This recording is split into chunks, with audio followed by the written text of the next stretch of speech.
Assalamualaikum warahmatullahi wabarakatuh. Innal hamdalillah nahmaduhu wa nasta'inuhu wa nastaghfiruh wa na'udzu billahi min shururi anfusina wa min sayyiati a'malina.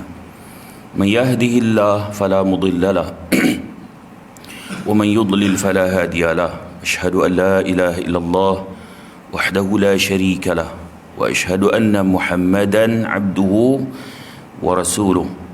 Allahumma salli wa sallim ala nabiyil karim Muhammad wa ala alihi wa ashabihi wa man da'a bi da'watihi wa mastanna bi sunnatihi ila yaumiddin. Amma ba'd.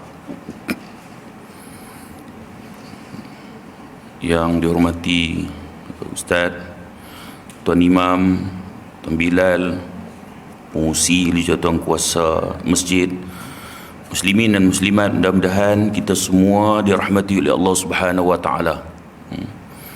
Alhamdulillah, kuliah pada malam ni insya-Allah kita akan bincang tentang isu yang simple je, tapi selalu kita buat. Kita sampai pada adab menguap, dan kita tambah juga dengan adab bersin. Adab menguap dan adab bersin. Menguap selalu dah, kan? Bersin pun selalu dah. Cuma kita nak tengok apakah adab yang ditunjukkan oleh Nabi SAW ketika seseorang itu menguap dan begitu juga bersin. Antara adab yang diajarkan oleh Islam, ketika seseorang itu bila dia nak menguap, hendaklah dia menahan mulutnya supaya jangan dia ternganga ketika dia menguap. Dalam sebuah hadis daripada Abu Hurairah radhiyallahu an, Nabi sallallahu alaihi wasallam bersabda, kata Nabi, innallaha yuhibbul utas wa yakrahu at-tathawub fa idza atasa fahamidallah fahaqqu ala kulli muslimin sami'ahu an yushammitahu wa amma at-tathawub fa innama huwa minasy syaitan falyaruddahu mastata'a fa idza qala dhahika minhu syaitan. Kata Nabi, sesungguhnya Allah suka kepada bersin, dan Allah tak suka tathawub, menguap.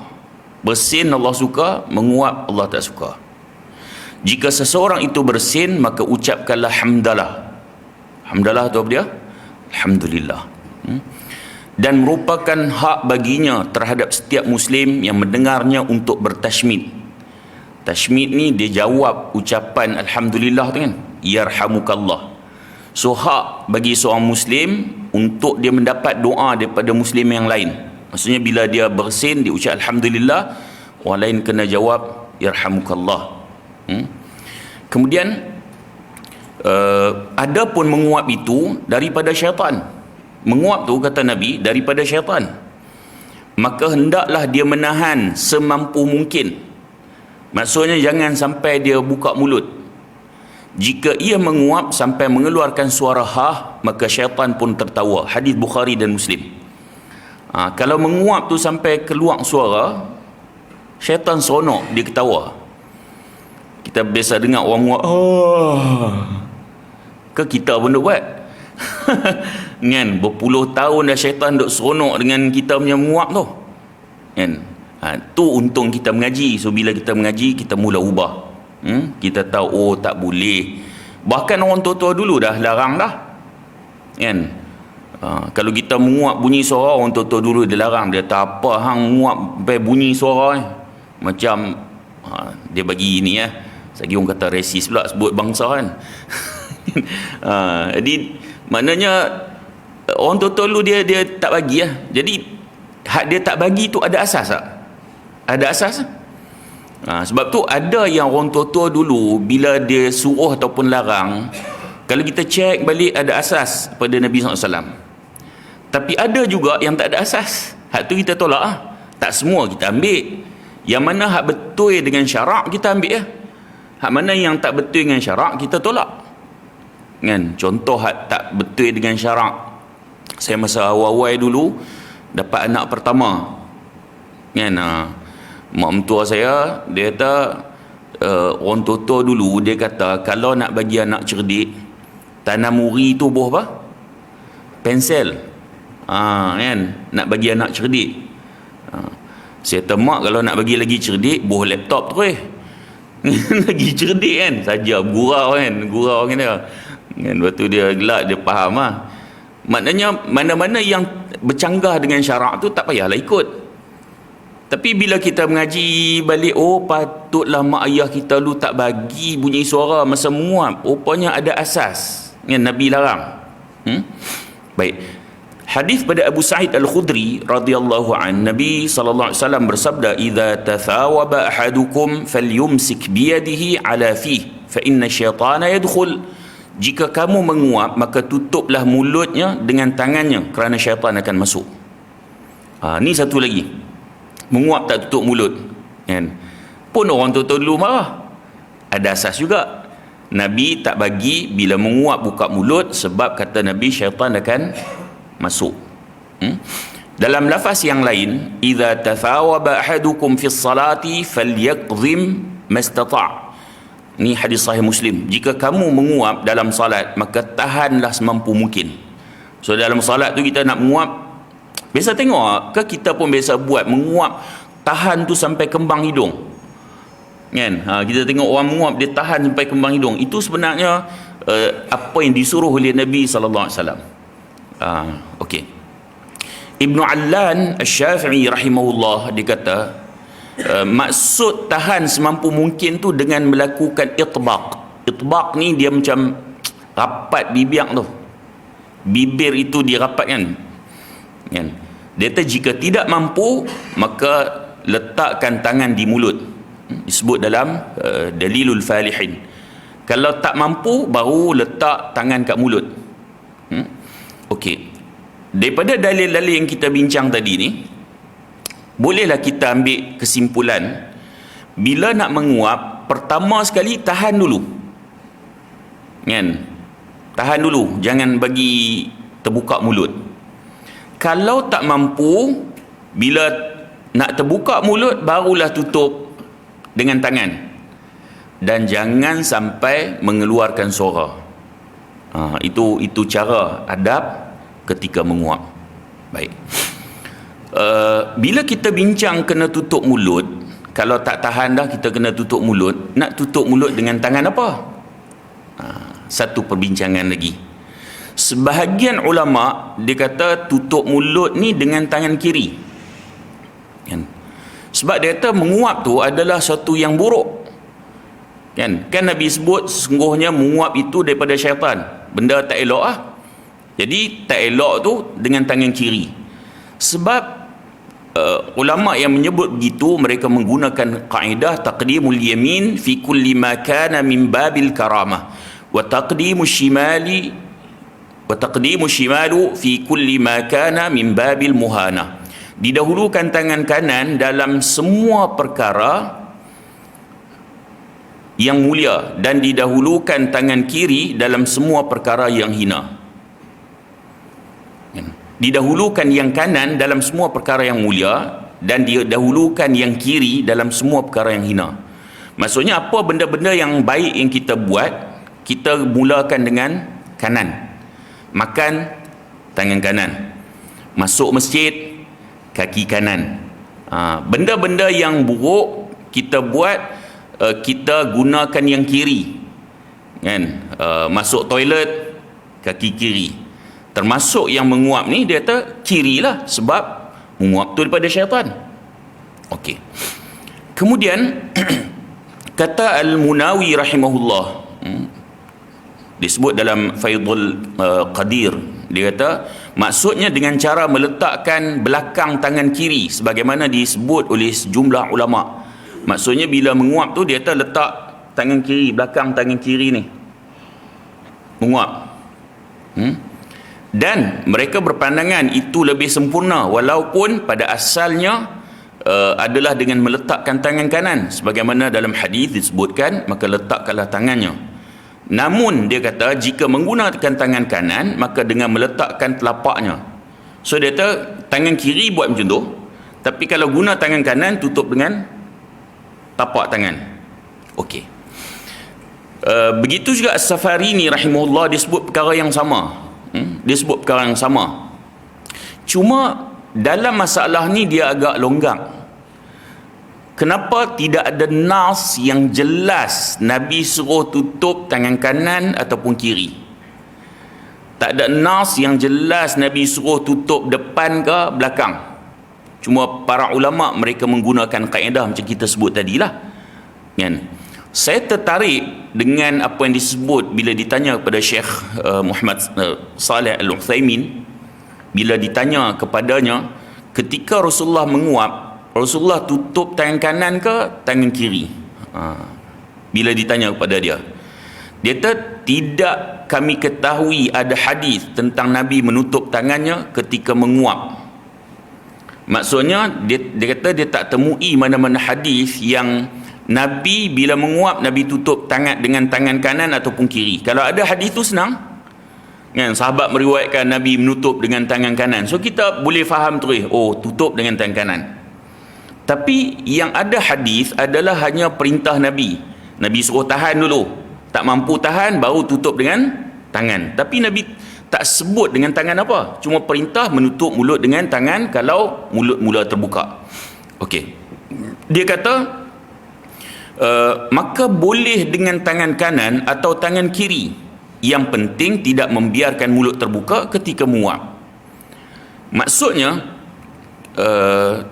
tujuan Nabi suruh tutup mulut tu, sebagaimana hadis yang Nabi sebut, kalau mulut terbuka maka syaitan akan masuk, maka yang paling penting adalah tutup mulut. Jadi dia kata tangan kanan pun boleh, tangan kiri pun boleh, tak ada masalah dalam hal tu. Saya lebih cenderung dengan pandangan ni kan? Maksudnya tak ada masalah nak tutup tangan kanan ke tangan kiri, yang penting tutup. Yang penting tutup. Hatta ada perbincangan kalau kita ada serban ke ada kain, tutup dengan kain pun itu juga dikira sebagai tutup. Baik. Kemudian menguap di tengah salat,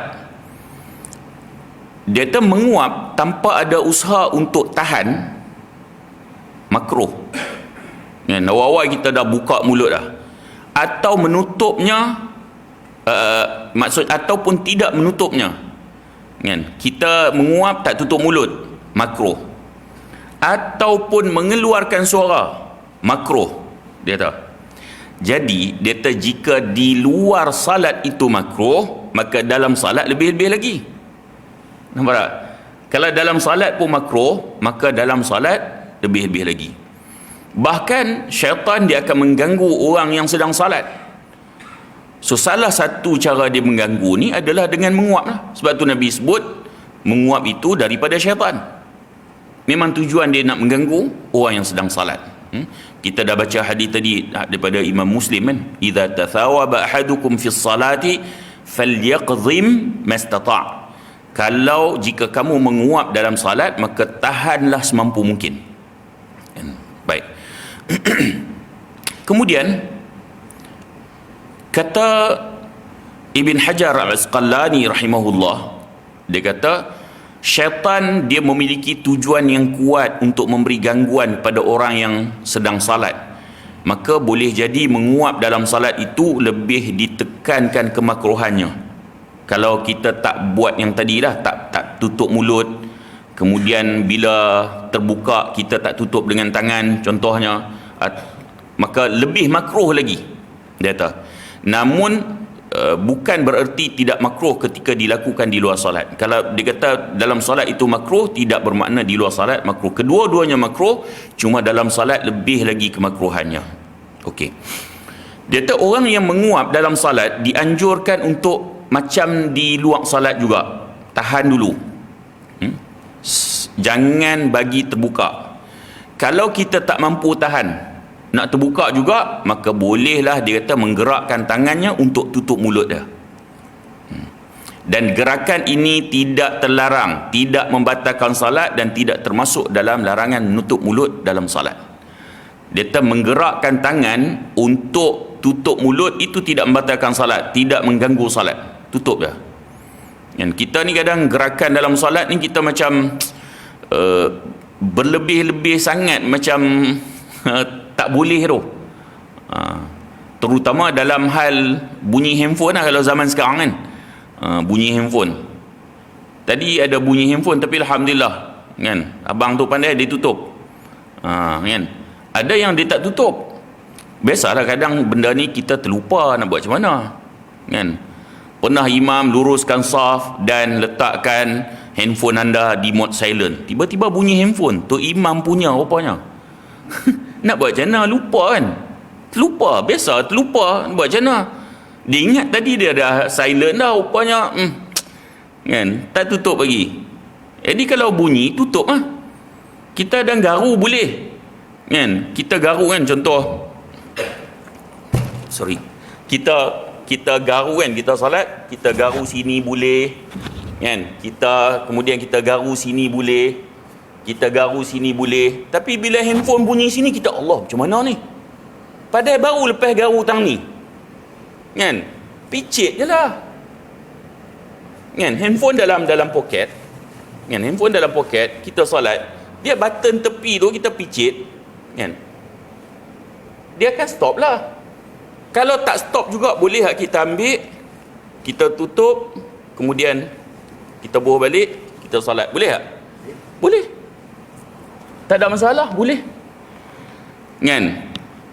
Kita tahu bukan lebih pada 3 gerakan, tuan-tuan. 3 gerakan ni, garu sini satu kalau dalam mazhab Syafi'i kan. Ni kita duk anggap 1.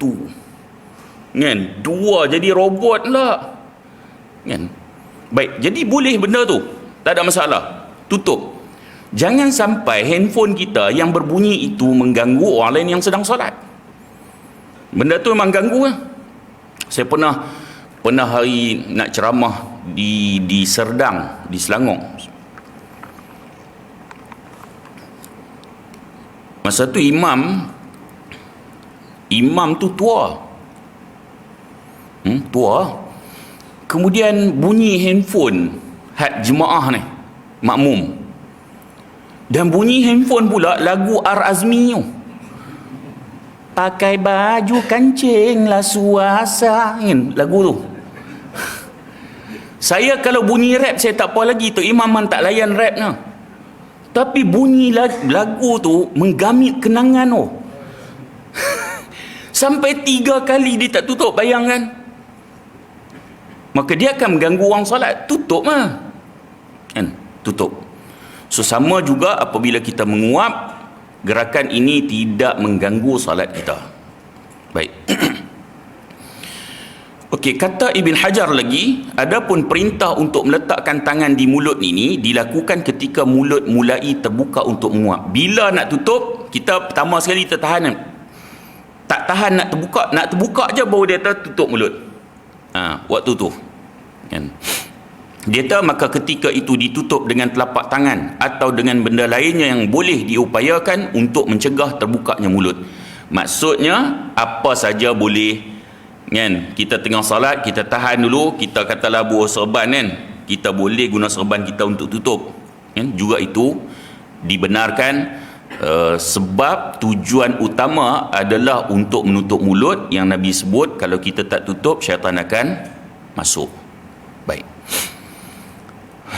Kemudian bila menguap perlu baca apa-apa?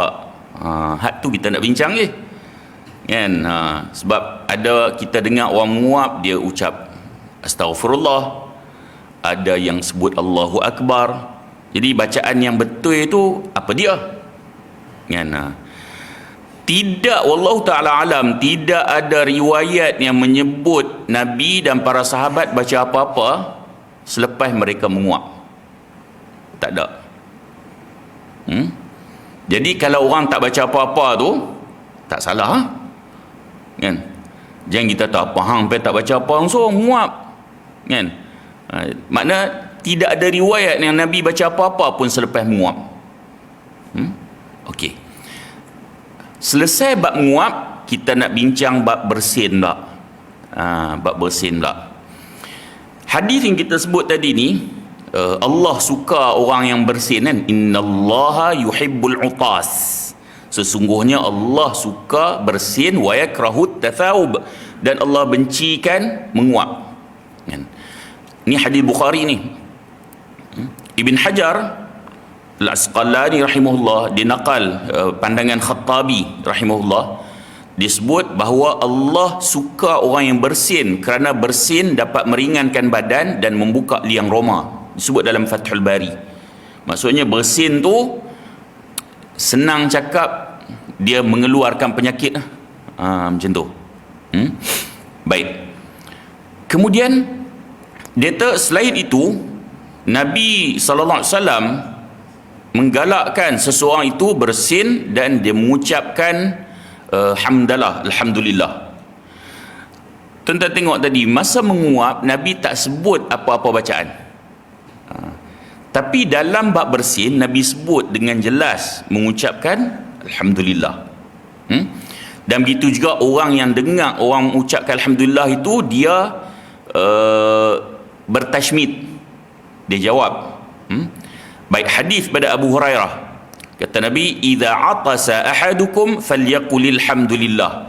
Apabila seseorang itu bersin, hendaklah dia mengucapkan alhamdulillah. Wal yaqul lahu akhuhu aw sahibuhu yarhamukallah. Dan hendaklah orang yang ada di sekitarnya, sama ada kawan dia ke orang sekeliling dia, sebut yarhamukallah.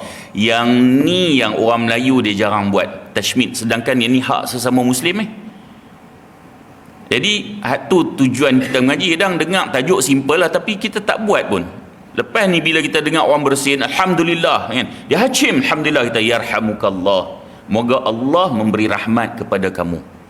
Oh cantik, Allah ajak doa. Dan orang Melayu ni dia jarang dia doa sesama dia, tapi kalau orang Arab dia selalu doa. Kita jumpa dia telefon pun, nak tunggu point nak cakap tu, dia doa kita tu. Allah tawil umrah, dia doa kita tu, baru dia cakap. Yang tu orang Arab. Hak ni kita ni, hak Nabi suruh pun, yarhamukallah tu pun, hak tu pun kita tak buat. Ingatlah, lepas ni kalau orang bersin, kita dengar dia sebut alhamdulillah, kita sebut apa? Yarhamukallah, moga Allah memberi rahmat pada kamu. Fa idza qala lahu yarhamukallah, apabila kita bersin orang kata yarhamukallah, apa kita nak jawab? Nabi sebut falyaqul yahdikumullah wa yuslihu balakum, moga Allah bagi petunjuk, bagi hidayah pada kamu dan memperbaiki urusan kamu. Macam tu kan, yahdikumullah wa yuslihu balakum. Orang bersin alhamdulillah, kemudian kita jawab yarhamukallah, dia pula jawab yahdikumullah wa yuslihu balakum. Okey, baik. Ini hadis Bukhari. Ada hadis yang lain daripada Abu Ayyub radhiyallahu an, idza a'tasa ahadukum falyaqul alhamdulillahi ala kulli hal wal yaqul alladhi yaruddu alayhi yarhamukallah wal yaqul huwa yahdikumullah wa yuslihu balakum. Hadis ni riwayat At-Tirmizi. Hadis yang sama macam hadis Bukhari ni tadi, tapi ada sedikit penambahan. Apabila seseorang itu bersin, dia mengucapkan alhamdulillahi ala kulli hal, segala puji bagi Allah dalam semua hal kan. Ada riwayat yang lain yang Nabi sebut alhamdulillahi rabbil alamin. Maksudnya kalau orang bersin, dia hacim alhamdulillah ala kulli hal. Betul ya? Betul ya? Dia bersin hacim alhamdulillah rabbil alamin. Betul ya? Betul. Ada riwayat kan. Tuan-tuan,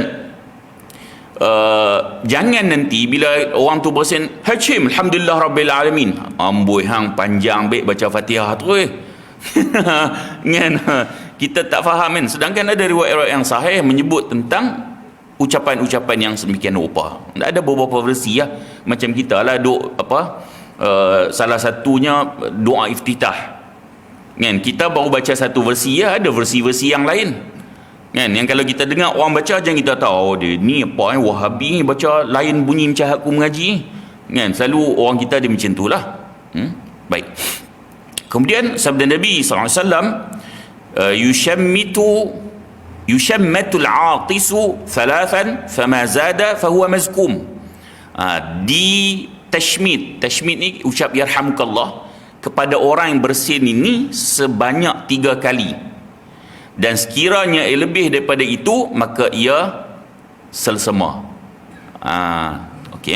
Dalam Al-Mawsu'ah Al-Fiqhiyah disebut tashmid ni dari segi bahasa bermaksud doa dengan kebaikan dan barakah, dan setiap doa seorang itu dengan kebaikan maka ia adalah tashmid.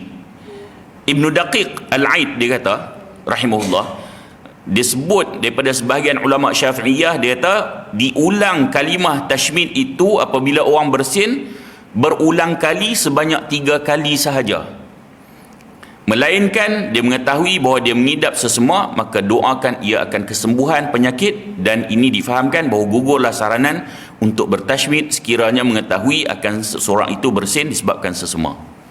Jadi dia kata kalau orang bersin 3 kali ya, dia hachim alhamdulillah kita pun yarhamukallah, dia bersin hachim alhamdulillah kita pun yarhamukallah, dia hachim alhamdulillah yarhamukallah, dia bersin kali keempat hachim alhamdulillah, hang ni resdung ni mudah-mudahan Allah sembuhkan penyakit hang kan, tak perlu dah nak bertashmid.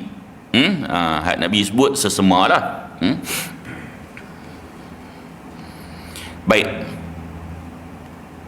kemudian begitu juga saranan Nabi kepada umatnya supaya tutup muka dengan tangan atau kain, serta mengalihkan muka ke arah yang tak ada orang ataupun makanan.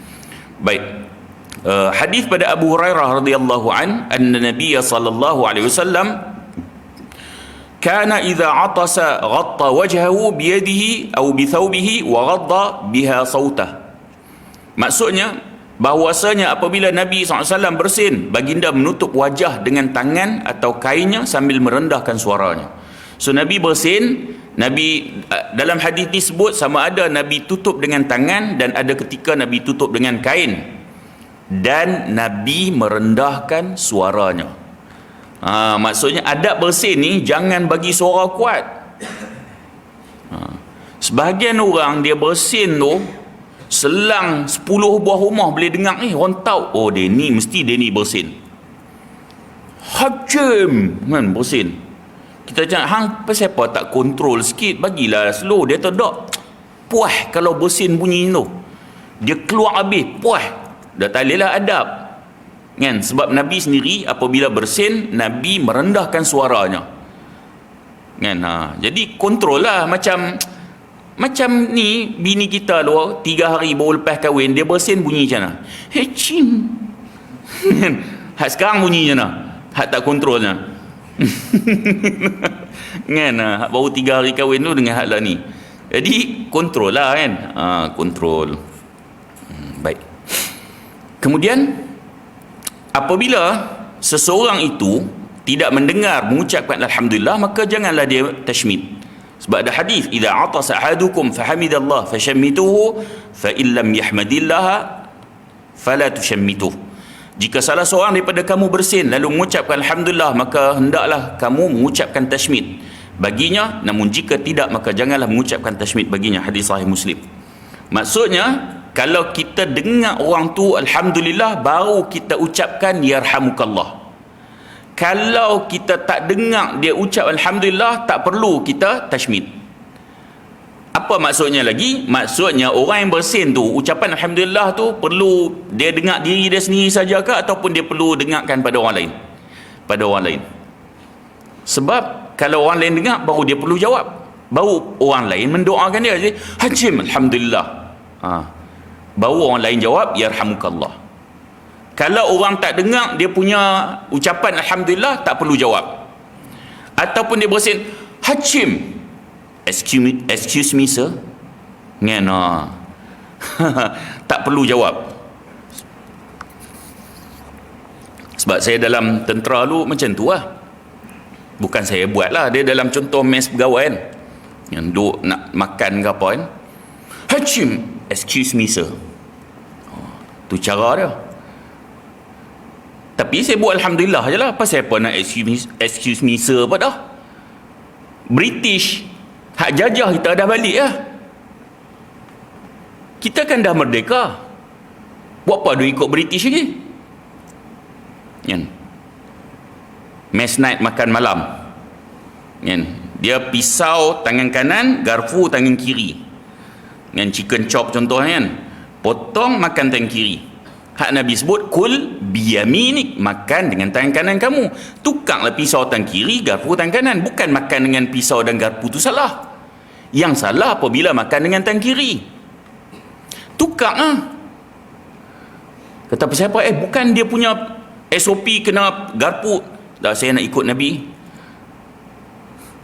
Tuan nak ikut British, ikut lah. Saya nak ikut Nabi. Biasanya kalau kita buat keluar ayat tu, dia terkendon lah. Tahu terkendon. Biasanya kan. Buat apa nak ikut British lagi?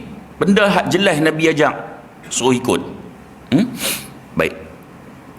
Kemudian apabila ada orang yang bersin sedangkan imam sedang berkhutbah, maka ia mengucapkan alhamdulillah tapi dengan merendahkan suaranya dan tidak wajib untuk dijawab oleh orang lain. Khutbah sedang dikumandangkan, dia hacim, alhamdulillah, slow ya. Alhamdulillah tu slow, tak perlu didengarkan pada orang lain. Satu, kalau orang lain terdengar pun tak perlu dia jawab, tak perlu bertashmid. Kan ada hadis bila khatib sedang berkhutbah, orang bercakap, kita sebut diam, ansit, kan, faqad laut, maka tak dapat apa-apa kira itu pahala, hanya kita suruh dia diam lah. Jadi tuan-tuan, sama juga dalam hal ni, kalau bersin tak perlu nak bertashmid walaupun kita terdengar dia ucap alhamdulillah. Cuma bab khutbah ni tuan-tuan, zaman lah ni bab cakap ni, kat Perlis saya tak jumpa lah khatib sedang berkhutbah, orang duk sembang kat luar apa semua tu, kan? Ada tempat masih ada macam tu kat Perlis? Ada, kurang lah kot, kurang kan. Kat negeri saya Perak, hak sembang kat luar tu banyak, terutama belah-belah kampung, orang tua-tua kadang siap isap rokok dan balut rokok daun ni kat luar banyak saya temui.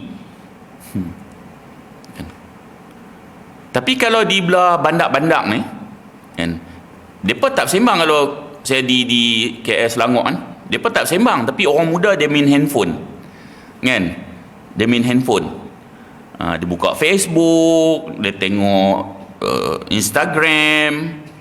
Nabi kata man massal hasa faqad lara, siapa yang duk main kerikil maka lara, tak dapat apa-apa. Sebab Nabi ni dia punya masjid dia ni tanah, bukan macam kita kapet. Jadi massal hasa tu macam duk main dengan kerikil kan, ataupun tulis I love you kat tanah ke apa kan. Siapa main macam tu lara, tak dapat apa-apa kan. Kalau yang tu pun dikira tak dapat apa-apa kerana mengganggu fokus dengar khutbah, kalau tengok handphone lebih lagi ya. Dia buka Facebook, Allah, teruk juga Ukraine kena dengan Rusia bom, lagi tak dengar apa ke mana. Sedangkan khutbah tu penting kan, ceramah mingguan yang mesti kita dengar. Perempuan try, suami balik tanya, hari ni khutbah cerita apa? Dia tak apa tadi ya, dia buat fikir, memang dia tak tahu pun. Ada tadi dia, Allah, lupa apa hang tak dengar. Memang hang tak dengar kan. Baik. Kemudian barang siapa yang bersin sedangkan dia dalam keadaan tidak dibolehkan untuk memuji Allah, sebut nama Allah, contohnya dalam toilet kan, maka tidak perlu dia mengucapkan alhamdulillah, dan tidak perlu juga orang lain menjawab jika orang tu sebut alhamdulillah. Kita pergi toilet R&R, orang tu pergi sebelah, Pak Haji tu pergi sebelah, kita duduk sebelah, ya hacim alhamdulillah, kita pun yarhamukallah. Kan, tak perlu kan. Dia ada pun dia sebut alhamdulillah, kita sangka baik, mungkin dia tersebutlah sebab kita terbiasa bila bersin kita automatik kan alhamdulillah, mungkin dia tersebut, jadi kita tak perlu balas yarhamukallah, tak perlu. Okey. Selesai dulu bab ni, kita nak cerita bab lain pula. Tapi bab Syria tu nanti lah, sebab ada isu yang saya nak bincang sikit. Ada soalan. Berkenaan bersin dan umur. Yang mana perlu bersin dalam sembahyang. Yang kedua, daripada mana kita muat kita minta rindu, kita tahu. Kita usah. Baik. Dia bersin dalam solat ni sama hukumnya macam bersin di luar solat, kan? Sama hukumnya bersin di luar solat. Apabila bersin, dia hendaklah menutup mulut, kan? Menutup mulut. Dan kalau dia menutup mulut, dan kalaulah dia mengucap alhamdulillah pun, kan? Kalau diucap alhamdulillah pun tidak perlu orang lain untuk mengucapkan tashmid, kan? Kerana dia dalam solat. Adapun bagi orang yang menguap, dia mengucapkan ta'awudz, kan, maka tidak ada sandaran, kan. Cuma kalau dia buat itu untuk dia meminta perlindungan secara umum pada Allah Subhanahu Wa Taala, maka tidaklah salah, dengan syarat jangan dia menganggap itu apa yang dibuat oleh Nabi sallallahu alaihi wasallam. Wallahu taala alam. Okey, saya nak cerita tentang isu apa yang berlaku di kebelakangan ni, bab artis menikah lagi tu, kan? Nak sebutlah, kan, sikit, supaya kita boleh jadi panduan. Pertama sekali, saya nak sebut jangan campur urusan rumah tangga orang. Hak tu clear dulu. Jangan campur urusan rumah tangga orang. Biar pi kat depa nak berlaku apa pun, ada saluran dia. Ada saluran dia. Bukan hak isu ni je, isu mana-mana rumah tangga lain pun dia ada saluran dia. Kita tak perlu macam-macam. Sebab saya duk tengok komen di Facebook khususnya, Allahu Rabbi, teruk. Kebanyakannya lelaki ke perempuan? Perempuan. Meracau, meroyan, macam-macam tulis, jantan tak guna, tak bertanggungjawab, ini itu. Allahu Rabbi, saya sajalah buka beberapa profil hak perempuan-perempuan ni, ada juga di kalangan level makcik-makcik dan nenek. Loh, sampai macam tu sekali. Tuan-tuan, suami-suami mereka ni tak tegur ke? Hak tu saya heran. Tegur lah. Tegur. Jangan biang. Ke tuan-tuan takut bini? Sungguh. Tak, kalau semua suami main peranan, tegur, kuranglah hak perempuan-perempuan ni duk meroyan dalam Facebook. Kalau semua suami main peranan, ni suami tak main peranan, tak berani tegur. Ke suami pun jenis seronok cerita hai rumah tangga orang. Hak tu sepasal apa? Sebab ada juga lelaki komen menyokong, perempuan pun bagus, dia inilah suami contoh, bangga dia. Tuan-tuan, tegur. Jangan biang. Ar-rijalu qawwamuna 'alan nisa. Laki ni qawwam, pemimpin pada wanita. Tegur, jangan biang. Dia kata, abang, sol tu kan, sol apa? Hang jangan duk cerita rumah tangga orang. Kita abang tu, sol apa? Dia tak lah, saya maksudkan Syamsul Fadli, kawan abang tu, kan, bila dia nak menikah, kan, yang tu tak apa. Bukan abang suruh cari perempuan untuk dia, yang tu tak apa. Ada pun nak cerita rumah tangga orang, jangan campur. Cara dia tulis tu, tuan-tuan, kalau tuan-tuan baca cara depa komen tu, seolah-olah depa tahu selok belok rumah tangga ni, seolah-olah begitu. Masa pasangan suami isteri tu pi dapur, depa duduk kat meja dengar apa cakap laki, apa cakap bini. Masa pasangan suami isteri tu tidur kat katil, dia duduk tengah boleh dengar cakap apa. Seolah-olah macam tu dia berada dalam rumah tangga tu dan dia tahu apa yang berlaku. Tak kena. Tak kena. Tuan-tuan, yang tahu apa yang berlaku dalam rumah tangga tu pasangan tu dan Allah ya. Orang lain tak tahu. Tak payah nak buat andaian, tak payah nak hukum awal-awal lagi, tak payah. Tak payah. Kadang netizen ni dia dengar sebelah pihak lah. Dia dah judge lah. Saya sebut ni kenyataan umum, saya tak tuju pada mana-mana tuan. Saya sebut kenyataan umum. Mana-mana pasangan yang mendedahkan keburukan rumah tangganya di dalam media sosial secara langsung atau tidak, dia bukan pasangan yang baik. Saya ulang, saya tak tuju pada siapa-siapa, umum. Mana-mana pasangan yang mendedahkan keburukan rumah tangganya dalam media sosial secara langsung atau tidak, dia bukan pasangan yang baik. Kerana media sosial ni bukan saluran untuk mendedahkan keburukan. Bukan. Boleh pergi pejabat qadi, ada mahkamah syariah, ada saluran dia, bukan media sosial. Bila letak media sosial, netizen tu dia punya duk tunggu bola tanggung. Ramai hak selalu duk dedahkan ni perempuan lah. Bila dia dedahkan pula dengan emosi dia, dengan menangis dia, orang dengar, woi jahat laki hang, contoh lah. Dengar sebelah pihak, kita dah buat keputusan. Jangan. Saya nak cerita lah tuan-tuan pengalaman masa saya dalam tentera tu kan. Duk pejabat agama tu. So antara yang kita uruskan masalah rumah tangga agak. Masalah rumah tangga. Selalu hak main mengadu ni perempuan lah, isteri.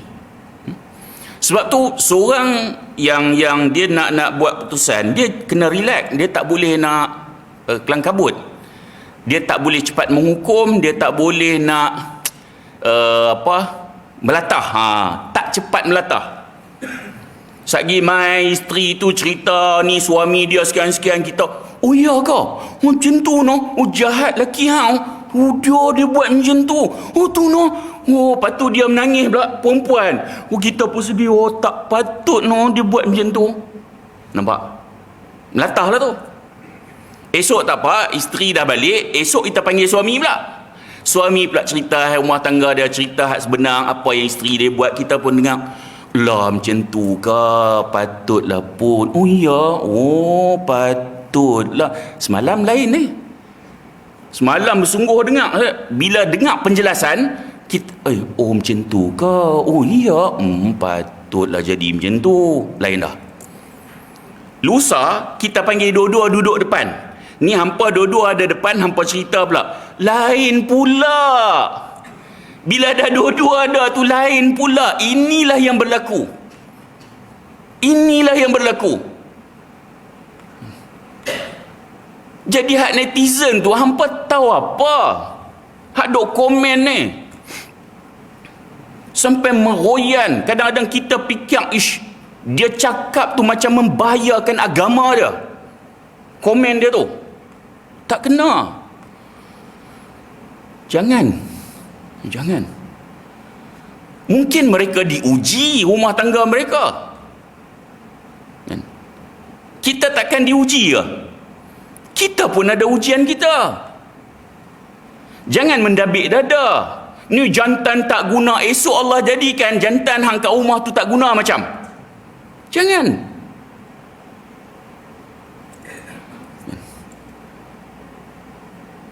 Takut nanti patah balik kita. Allah uji apa yang kita cakap tu.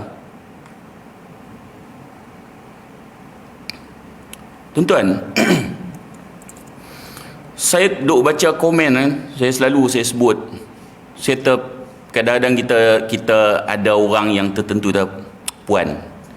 Saya dah jumpa dah berapa orang yang macam puan ni. Hak duk anti poligami ni, hentam ni kan. Saya kata akhirnya Allah uji dia, suami dia sendiri kahwin lain, terduduk dia. Oh jangan. Hang belum diuji, hang jangan cakap banyak. Esok kalau Allah uji hang, baru hang tahu. Jangan. Jangan duk mendabik dada, oh aku kahwin 30 tahun dah. Sebab tu saya buka tu, orang tua pun ada, dia rasa dia hebat, ni apalah jantan tak guna tu kan. Saya hak dopi mahkamah syariah ni, hak cerai 50 lebih, hak 60 lebih pun ada juga. Hak kahwin hak 30 tahun, 40 tahun dah, yakin ke jodoh hang akan berterusan? Hang yakin ke? Belum tentu tau. Belum tentu. Bagi laluan azan tu, tengah panas. Bagi reda sikit.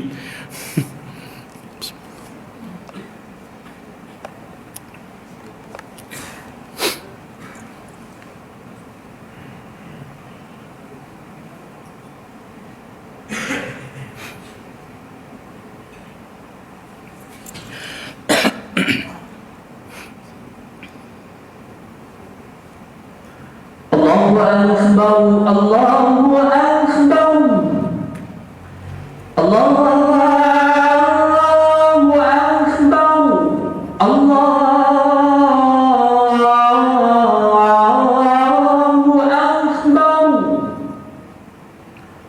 Asyhadu an la ilaha illallah.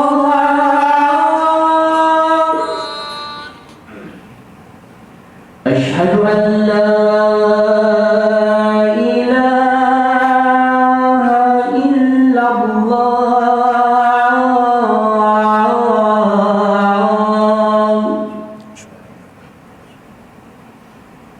أشهد أن محمدا رسول الله.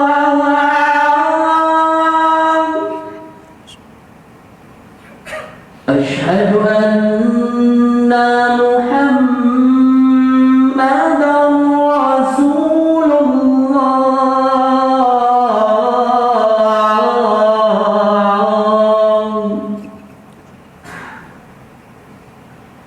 حي على الصلاة.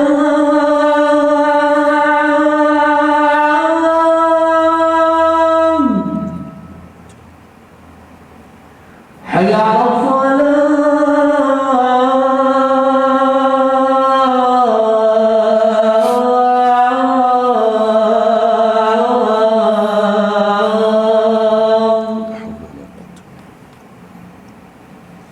حي على الفلاح.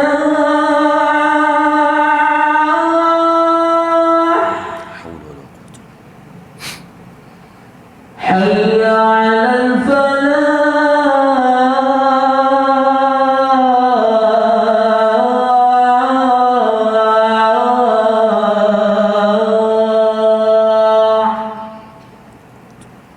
الله أكبر، الله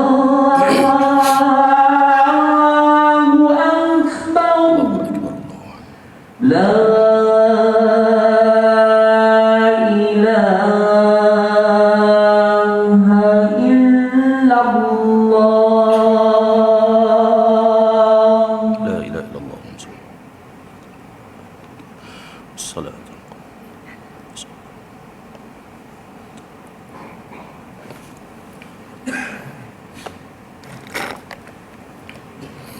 Baik, kita sambung sikit lagi. Kan? Bab ujian ni, ni pengalaman saya sendirilah dengan kawan saya. Oleh kerana benda ni live, saya tak sebutlah depa jawatan apa, tapi pasangan suami isteri ni ustaz ustazah. Kan, kira depa ni salah seorang suami isteri ni terkenal juga belajar sama-sama saya dulu. Masa saya duduk satu negeri tu, saya masih berhubung, bawa isteri saya, anak saya pergi rumah dia. Saya ni memang daripada awal lagi memang suka nak berpoligami kan, saya memang berhajat nak berpoligami. Saya bukan jenis kahwin seorang kan. Tapi yang hak member saya ni, dia macam nampak anti sikit, tapi dia ustaz. Kenyataan dia kata, lelaki sekarang ni, hak zaman sekarang, tak layak untuk poligami. ui dahsyat dia ni. Dia kata dia akan tulis buku. Bila tulis buku tuan-tuan boleh tahu kira ni bukan calang-calang. Dia akan tulis buku. Dan isteri dia orang hebat ni. Dia sebelah senyum seronok kan. Suami dia cakap macam tu. Ditakdirkan oleh Allah Subhanahu Wa Taala, lepas berapa tahun suami dia meninggal, akhirnya isteri dia jadi isteri nombor 2 kepada lelaki lain. Hak dulu seronok suami nak tulis macam tu kan, ketika hang ada suami. Ketika hang ada suami, hang belum lagi diuji apabila hang tak ada suami. Allah ambil nyawa suami kata umur 40. Orang bujang mana hak nak ambil? 27, 28 bujang nak ambil hang umur 40. Tobat dak lah. Kecuali dalam beberapa kes lah. Tinggal yang ada duda dengan hak dah menikah. Ada orang saya nak duda. Duda belum tentu baik. Kan? Hak isteri pi minta fasah sebab kena pijak kat rumah. Kes cerai sebab macam tu pun ada agak. Kan? Persoalannya bukan duda ataupun yang dah menikah. Soalnya lelaki itu soleh atau tidak untuk menjadi suami kita. Itu persoalannya. Jadi salah tak kalau dia kahwin dengan suami yang telah ada isteri? Salah ke tak? Salah ke tak? Tak salah. Tak salah. Tuan-tuan tahu apa istilah yang ditulis oleh perempuan-perempuan yang meroyan di Facebook ni? Dia tulis apa? Yang kahwin dengan suami orang ni dia tulis apa? Perampas. Satu lagi yang paling jahat, penyondol. Penyondol ni tuan-tuan, istilah ini hanya digunakan untuk babi saja. Selalunya dalam masyarakat kita. Sorry to say, saya terpaksa sebut. Kalau yang menikah dengan suami orang itu dikira perampas dan penyondol, istilah ini juga perlu dipakai pada para isteri Nabi dan para isteri sahabat radhiyallahu anhum ajma'in, kebanyakannya mereka berpoligami. Itu yang saya kata, bila mereka komen tu nampak macam bahaya pada agama tu. Apa isteri Nabi hak menikah dengan Nabi, mereka tak tahu kan Nabi dah menikah? Mereka tahu. Habis itu perampas lah, penyondol. Isteri para sahabat yang menikah dengan para sahabat yang jadi isteri nombor 2, 3, mereka tak tahu kan sahabat dah ada isteri dah? Mereka tahu. Apa benda ni? Yang perampas, laki dah tahu tu bini orang, dia pergi tackle, yang tu perampas. Sebagaimana seorang perempuan, dia ada hak untuk kahwin dengan seorang lelaki. Bila dia dah kahwin, hak perempuan kedua, dia juga ada hak untuk kahwin dengan lelaki tu, selagi mana lelaki tu tak cukup 4. Dia ada hak yang sama. Jangan duk letak penyondol ke perampas, jangan. Ada hak yang sama. Apa teruk sangat dalam beragama kita ni. Saya tak sebut apa nama Islam ni sunnahnya hanya poligami, saya tak sebut, tapi kita bincang isu tu. Sebab ada nak Islam poligami je. Tak, saya tak kata macam tu. Hak tadi kita bincang menguap, kita bincang bersin, hak kita bincang isu umat Islam, kita bincang bab perang, ni kita bincang tajuk poligami. Jangan duk cari macam-macam alasan. Kami bukan tak setuju poligami, tapi mari pusing-pusing. Sebenarnya kita tengok hang tak suka poligami, maknanya itu je. Kan? Hang pusing lah kat mana pun. Saya duduk dalam pertubuhan poligami harmoni Malaysia. Saya antara penasihat lah. Kan? Dan bukanlah orang hebat ke apa, mereka tengok ni ustaz, mereka pun ambil je lah. Kebetulan saya pun berpoligami kan. Mereka pun ambil letak. Tapi saya nak sebut itu sebab maknanya saya nak sebut bila kita duduk dalam pertubuhan yang dia memang fokus isu tu, kita banyaklah maklumat. Kita banyaklah maklumat tentang poligami ni. Jadi tuan-tuan, ramai hak kita jumpa macam tu lah. Akhirnya dia diuji. Tak perlu nak mendabik dada. Jangan duk letak perampas ke, penyondol ke. Tapi masalahnya, kebanyakan orang-orang perempuan awam ni, rujukan mereka ustazah, hak tu masalahnya. Sebahagian ustazah, saya sebut sebahagian lah, tak makan cili tak payah rasa pedas. Sebahagian ustazah ni lah hak duk keluar kenyataan-kenyataan yang mengharukan keadaan. Ada baru ni orang tanya, ustazah macam mana kalau seorang suami dia kahwin tanpa izin? Oh, dia ni menyakiti orang lain berdosa tak? Sakiti kawan berdosa tak? Kan? Kalau sakiti orang lain, sakiti kawan berdosa, sakiti isteri lagi berdosa. Lah apa hang jawab macam tu? Pertama sekali perlu perbetulkan soalan tu. Tak, suami nak menikah lain perlu izin isteri tak? Tak perlu. Hak tu kena bagi faham. Saya nak menikah dulu, nak berpoligami, saya abang pada isteri saya, abang kalau nak kahwin, abang kahwin. Tak ada istilah, oh saya tak izin, saya tak mau. Hang mau ke tak mau, aku nak kahwin, aku kahwin. Dah tak ada lah saya sebut aku. Tapi nak cerita, nak ni sampaikan bagi faham. Kan? Ni sebahagian orang, abang nak kahwin, tak mau. Tak mau apa? Aku nak kahwin ikut suka aku lah. Dah aku rasa aku adil, mampu, kahwin lah. Tak perlu izin pun. Saya bukan nak menggalakkan poligami, tak. Tapi nak cerita hukum dulu, nak bagi orang faham. Sebab ramai orang ni tanpa restu isteri, tanpa restu mak mertua, mai kok mana restu-restu ni? Restu-restu ni mai kok mana? Menyakiti isteri lah. Hang dah sakit hati, benda aku buat benda yang harus. Hang sakit hati tu masalah hang, bukan masalah aku. Hang yang bermasalah. Dia kata kalau menyakiti kawan berdosa, tengoklah menyakiti sebab apa. Kawan dia beli kereta baru, tiba-tiba dia sakit hati, kereta baru. Siapa yang masalah? Kawan dia beli kereta kan? Hang masalah. Hang lah masalah, hati hang ada penyakit. Kan? Kawan dia buat benda harus, hang sakit hati, hang bermasalah. Suami dia buat benda harus, suami dia mampu, hang sakit hati, siapa masalah? Suami dia kan hang? Hang lah masalah. Oh, kalau guna menyakiti isteri dalam hal itu dikira menyakiti isteri, hang tak redha dengan suami hang kahwin, bukankah hang menyakiti suami hang? Betul tak? Kita guna logik yang sama. Suami dia ada kemampuan, suami dia nak menikah lagi, tiba-tiba dia tak redha, dia mengamuk-ngamuk.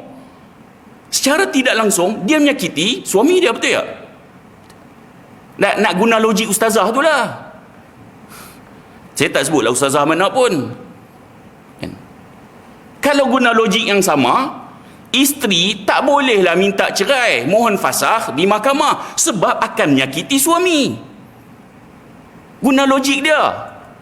Apa hukum agama main logik macam tu?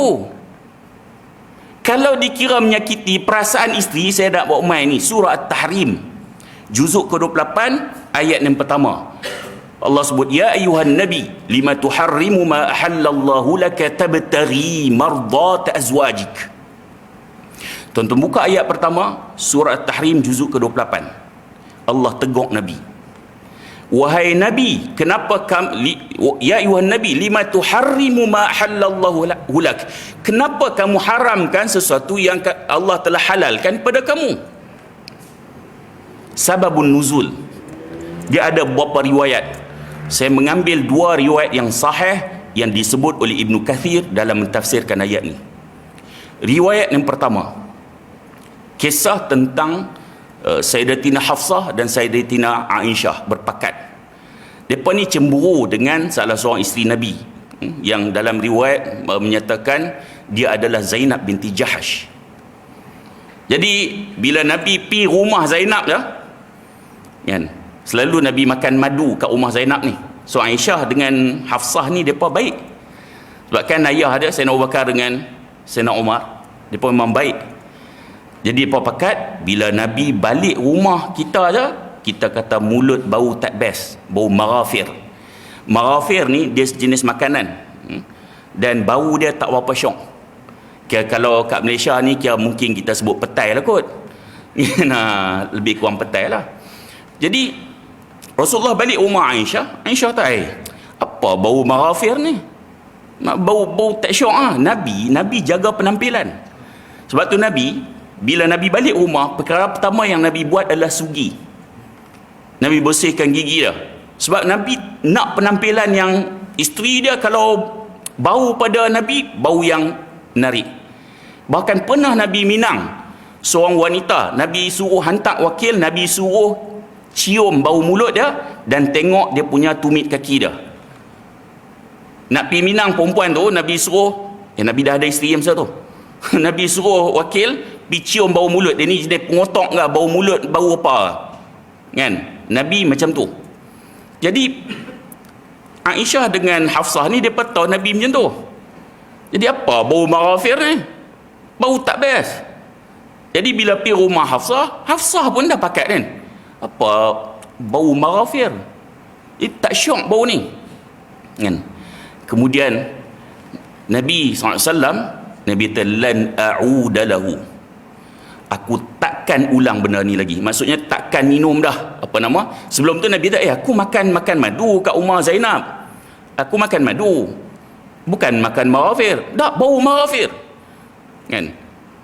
Kemudian Nabi sebut lan a'uda lahu, aku takkan ulang benda tu. Maksudnya takkan makan dah marafir. Ada tak Nabi sebut aku mengharamkan ke atas diri aku marafir? Ada Nabi sebut? Nabi tak sebut. Nabi kata aku takkan ulang dah, aku tak mahu makan dah sebab bau marafir. Tapi Allah turunkan ayat, ya ayuhan nabi, wahai nabi, lima tuharrimu ma ahallallahu lak, kenapa kamu haramkan sesuatu yang dihalalkan kepada kamu? Nabi tak sebut pun mengharamkan. Nabi tak mau ulang, tak mau makan dah. Sebab apa?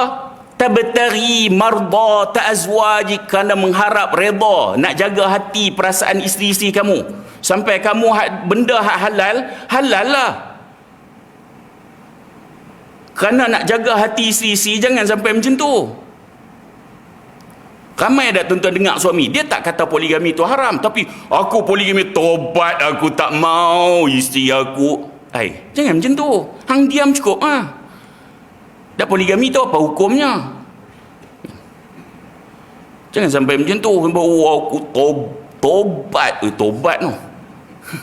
Nabi telah a'udalahu, aku takkan minum dah madu tu. Kan? Riwayat yang kedua yang disebut oleh Ibnu Kathir, apabila Nabi giliran Nabi rumah Hafsah, Sayyidatina Hafsah radhiyallahu anha. Bila Nabi balik rumah Hafsah tak ada kat rumah sebab Hafsah ada urusan kat luar masa tu. Jadi bila Hafsah tak ada kat rumah, Nabi pun panggillah Maryah Qibtiyah. Maryah ni dia hamba, dia cantik, dan Aisyah cemburu dengan kecantikan Maryah. Masa sebelum Nabi tak apa, kita tinggal bab tu dulu. Maryah ni memang seorang yang lawa. Jadi Nabi panggil Maryah. Nabi telah bersama dengan Maryah di rumah Hafsah. Hafsah balik, Hafsah dapat tahu. Kemudian Hafsah marah perbuatan Nabi tu. Kemudian Nabi sebut, Nabi takkan lagi menggauli Maryah. Padahal boleh ke tak menggauli hamba? Boleh. Nabi kata aku takkan menggauli Maryah dah. Benda tu harus, jangan sampai takkan. Allah turunkan ayat ni. Allah turunkan ayat ni. Kita nak buat benda yang halal ni, duk jaga perasaan isteri ni, yang ustazah menyakiti. Allah tegur dah ni. Allah tegur dah Nabi, jangan tabtaghi marda ta'azwajik, kerana mengharap redha, kerana mengharap ni duk jaga hati isteri kamu. Tuan-tuan, saya selalu sebut, kita dengan contohlah dalam hubungan rumah tangga ni, saya bukan suami yang perfect, tak. Saya banyak kesalahan.